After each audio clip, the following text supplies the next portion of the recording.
আমি থাকি হচ্ছে দোতলায়, কিন্তু আমার ছাদ হচ্ছে ৬ তলায়। রোজা রেখে এত কষ্ট করে উপরে উঠি শুধুমাত্র এদেরকে একটু দেখার জন্য। শারীরিক কষ্ট হোক বা মানসিক কষ্ট, এদেরকে দেখলে একদম সবকিছু ভুলে যাই। এদিকে পুঁইশাকের বিচিগুলো আমি জমিয়ে রাখছি বর্ষাকালের জন্য। লেবুর যে দাম, গাছ থেকে একটা লেবু পেড়ে নিলাম, আর এই লেবুর ঘ্রাণটা কিন্তু অনেক সুন্দর, তাই এটার ছোলাটা আজকে মুড়ি মাখানোতে দেয়া হবে। আজকে ইফতার ভাজার আগে আম্মু আমাকে প্লিজ বলেছে। আম্মু বলেছে যে প্লিজ আজকে এক্সট্রা কিছু ভাজবা না, আজকে শুধুমাত্র মুড়ি মাখানোর জন্য আলুর চপ, পেঁয়াজু আর বেগুনি ভাজতে।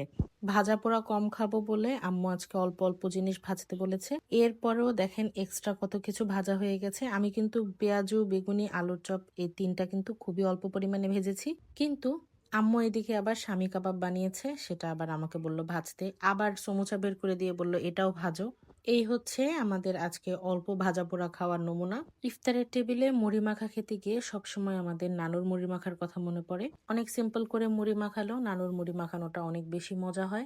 আজকে ইফতার খাওয়ার সময় আমার মনে পড়ে গেল সাদেক এগ্রোর যে বিফ শর্মা ছিল সেটার কথা। এই ভিডিওটা গত বছরের, শর্মাটা খেতে অনেক মজা ছিল। আপনারা যারা খেয়েছিলেন তারা তো জানেনই। ইফতারের পরে একটা মাথা ঠান্ডা করা চা খেলাম। সবাইকে রমজানের শুভেচ্ছা জানিয়ে ব্লগটা এখানেই শেষ করছি। আল্লাহ হাফেজ।